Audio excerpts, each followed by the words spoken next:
আসলে তিনি ছিলেন সমুদ্রের দেবী টেফিটি, যিনি মানবজাতিকে জমি ও জীবনের নানা উপায়ে প্রদান করতেন। কিন্তু মানুষেরা তার দয়ার কদর করেনি, বরং একজন অর্ধ দেবতা মাউইকে উস্কানি নিয়েছিল তার হৃদয় চুরি করার জন্য। এর ফলে টেফিটি নিজের পরিচয় হারিয়ে ফেলেন এবং একটি আগ্নেয়গিরির রাক্ষস টাকাতে রূপান্তরিত হন, যিনি ক্রমাগত পৃথিবীকে ধ্বংস করতে লাগলেন। শত শত বছর কেটে গেল। এরপর মোয়ানা নামের একটি মেয়ে এই সংকট দূর করে। শৈশবে মোয়ানা একটি আটকে পড়া ছোট কচ্ছপকে বাঁচিয়ে সমুদ্রে ফিরিয়ে দিয়েছিল। তার এই কাজ সমুদ্রের মন ছুঁয়ে যায় এবং সে তাকে একটি উজ্জ্বল সবুজ পাথর অর্থাৎ দেবীর হৃদয় উপহার দেয়। ঠিক তখনই তার বাবার ডাক শুনে সমুদ্র তাকে তীরে ফিরিয়ে দেয়, কিন্তু মোয়ানা সেই পাথরটি ফেলে দেয় এবং তার বাবা তাকে বাড়িতে নিয়ে যান। সময় কাটতে থাকে এবং মোয়ানার সমুদ্রের প্রতি আকর্ষণ আরো বাড়ে। যখনই সে নৌকা নিয়ে বেরোনোর চেষ্টা করত, তার বাবা তাকে আটকে দিতেন। একদিন গ্রামের সমস্ত নারকেল কালো হয়ে যায় আর জালে কোনো মাছও ধরা পড়ছিল না। মোয়ানা সমুদ্রে গিয়ে মাছ ধরার প্রস্তাব দিল, কিন্তু তার বাবা রাজি হলেন না। তাই মোয়ানা চুপি চুপি বেরিয়ে পড়ল, কিন্তু উত্তাল সমুদ্র তাকে আবার তীরে ছড়ে দিল। তার দাদি এই দৃশ্য দেখতে পেয়েছিলেন। তিনি তাকে একটি গুহায় নিয়ে গিয়ে জানান যে তাদের পূর্বপুরুষরা ছিলেন মহান নাবিক, যারা সমুদ্রের অন্বেষণ করতেন। কিন্তু একদিন সমুদ্রে টাকার আক্রমণে তার এক বন্ধু মারা যায়। সেই থেকে তার বাবা সবাইকে সমুদ্রে যেতে নিষেধ করে দেন। সত্য জানার পর মোয়ানা সবটা বুঝল এবং সমুদ্র ছেড়ে দেওয়ার সিদ্ধান্ত নিল। কিন্তু তার দাদি অসুস্থ হয়ে পড়লে মারা যাওয়ার আগে তিনি মোয়ানাকে বলেন মাউইকে খুঁজে বের করে টেফিটির হৃদয় ফিরিয়ে আনতে, তবেই সমুদ্র ও তার প্রজাতি বেঁচে যাবে।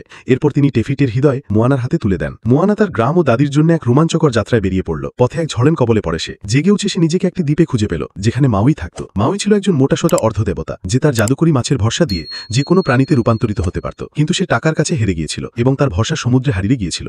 এখন সে একটি দ্বীপে একা থাকত। মোয়ানা চায় যে সে তাকে টেফিটির হৃদয় ফিরিয়ে দেওয়ার কাজে সাহায্য করুক। প্রথমে মাউই হ্যাঁ বললেও সে মোয়ানাকে ধোঁকা দিয়ে একটি গুহায় আটকে রেখে নৌকা নিয়ে পালিয়ে যায়। কিন্তু চালাক মোয়ানা গুহা থেকে বেরিয়ে আসে এবং সমুদ্রের সাহায্যে তাকে আবার ধরে ফেলে। মাউই পালানোর চেষ্টা করলো, সমুদ্র তাকে বারবার ফিরিয়ে দেয়। অবশেষে সে রাজি হয়। তারা দুজনে যাত্রা শুরু করলো। তখনই নারকেলের জলদস্যুরা এসে টেফিটির হৃদয় চুরি করার চেষ্টা করলো। মোয়ানা সাহসের সঙ্গে তাদের তাড়িয়ে দেয়। এবার টেফিটির হৃদয় ফেরানোর জন্য মাউইর তার ভরসা দরকার ছিল। তারা একটি উঁচু পাহাড়ে গেল, যেখানে মাউই জোরে পাথর মারতেই একটি দরজা খুলে যায়। ভিতরে ছিল রাক্ষসদের পৃথিবী। মাউই নিচে লাফ দেয় এবং মোয়ানাও তার পিছু নেয়। মোয়ানা একটি রাক্ষসের জিভের ওপর পড়লেও বেঁচে যায়। তারপর একটি বড় মুখোশ পরা রাক্ষস তার উপর আক্রমণ করতে আসে, কিন্তু জলের স্রোত তাকে দূরে ছুড়ে দেয়। অনেক খোঁজাখুঁজির পর তারা মাছের ভরসাটি খুঁজে পেল। মাউই লোহানাকে টুপ হিসেবে ব্যবহার করলো, যাতে সে ভরসার রক্ষক কাঁকড়াকে বিভ্রান্ত করতে পারে এবং পিঠে চড়ে মাছের ভরসাটি বের করতে পারে। দীর্ঘদিন ব্যবহার না করার কারণে মাউইর রূপান্তরিত হতে অসুবিধে হচ্ছিল। কাঁকড়া তাকে আক্রমণ করলে মোয়ানা একটি নকল টেফিটির হৃদয় বের করে তার মনোযোগ অন্যদিকে সরিয়ে দেয়। কাঁকড়াটি নকল হৃদয়ের পেছনে দৌড়াতে থাকে। এর মধ্যে মোয়ানা আসল ভরসাটি তুলে নেয়। জলের স্রোত ধরে তারা দুজনে উপরে বেরিয়ে আসে। তারা দেবীর দ্বীপে পৌঁছালো, যেখানে টাকা আগে থেকেই উপস্থিত ছিল। মাউই ঈগল হলেও টাকার কাছে হেরে নিচে পড়ে যায়। তারপর মাছ হয়ে ভরসা নিয়ে নৌকায় ফিরে আসে, কিন্তু টাকা তাদের ছাড়তে রাজি ছিল না।